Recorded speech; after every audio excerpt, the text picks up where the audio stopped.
आज हम मिलेंगे प्रोफेसर राजेंद्र खंगारोत से। आप इतिहास विषय के विशेष ज्ञाता माने जाते हैं।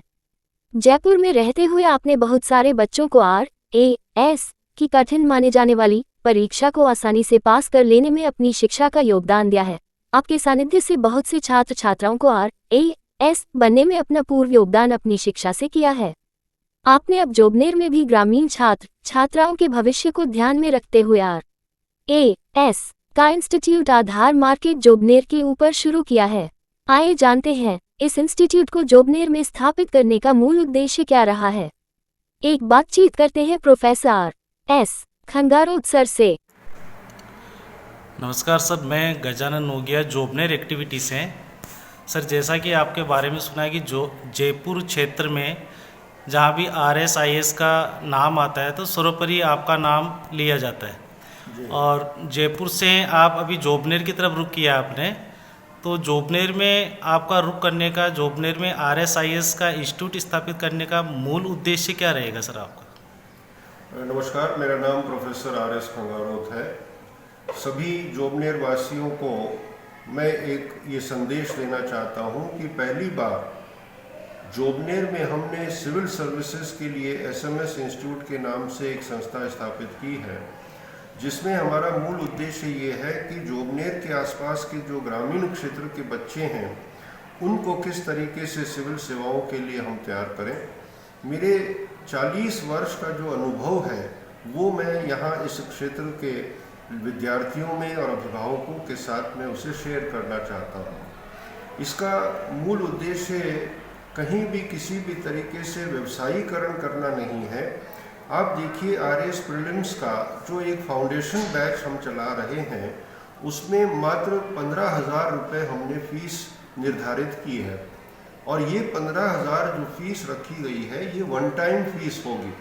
इसका अर्थ ये हुआ कि कोई भी विद्यार्थी यदि उसका कोई एरिया छूट जाता है तो उसे वो वापस पढ़ सकता है, और यदि वो पूरा बैच वापस करना चाहे तो भी वो संभव है, और इसके लिए उससे बार बार या दोबारा फीस नहीं ली जाएगी। तो मेरा ये विश्वास है कि जोबनेर वासियों को इससे बहुत लाभ होगा, और जिन विद्यार्थियों को सिविल सेवाओं में जाने की इच्छा है उनका ये सपना हम यहाँ SMS इंस्टीट्यूट के माध्यम से इसे पूरा कर सकेंगे। दूसरी एक और महत्वपूर्ण बात ये है कि जोबनेर में ये बात हम जानते हैं कि एग्रीकल्चर पर बहुत बल दिया जाता है। इसमें कोई शक नहीं कि एग्रीकल्चर पर बल होना चाहिए, लेकिन मेरा व्यक्तिगत रूप से ये मानना है कि विद्यार्थियों को जो एग्रीकल्चर सुपरवाइज़र की बनने की जो मानसिकता है उससे बाहर निकलकर, उससे ऊपर सोच बनाकर और अपने आप में सिविल सर्विसेज के लिए अपने आप को तैयार करें। हमारी पूरी फैकल्टी जयपुर से आती है।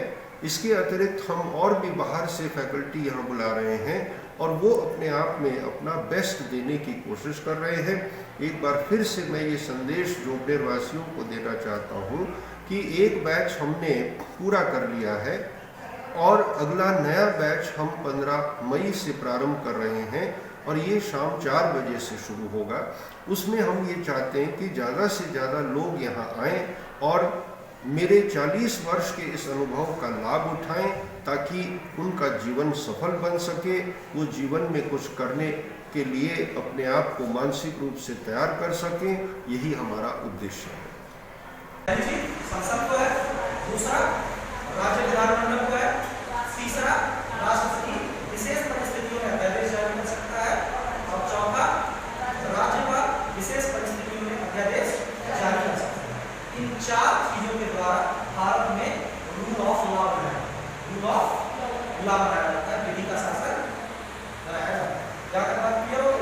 इसके बाद आर्टिकल 13 क्लास 4 क्या कहता है कि 34th अमेंडमेंट, कॉन्स्टिट्यूशनल अमेंडमेंट 1971 के द्वारा क्या कहा गया कि अनुच्छेद 368 के तहत जो संविधान संशोधन होता है वो साधारण बात नहीं है, वो सामान्य बात। मैं ये संदेश देना चाहता हूँ कि हमारा अगला नया बैच 15 मई से प्रारंभ होगा। 15 मई को ज़्यादा से ज़्यादा विद्यार्थी इस सेशन को अटेंड करें, क्योंकि हम उसमें काउंसलिंग सेशन रखेंगे, और इसके अतिरिक्त RPSC के और अन्य जो परीक्षाएं होती हैं उनके बारे में जानकारी देंगे, इससे ज़्यादा से ज़्यादा लाभ विद्यार्थियों को मिल सके, इसलिए प्रयास ये करें कि ज़्यादा से ज़्यादा विद्यार्थी नए बैच में 15 मई से यहाँ शामिल हों। धन्यवाद। तो थर्ड से पारित होना चाहिए। अब दूसरी चीज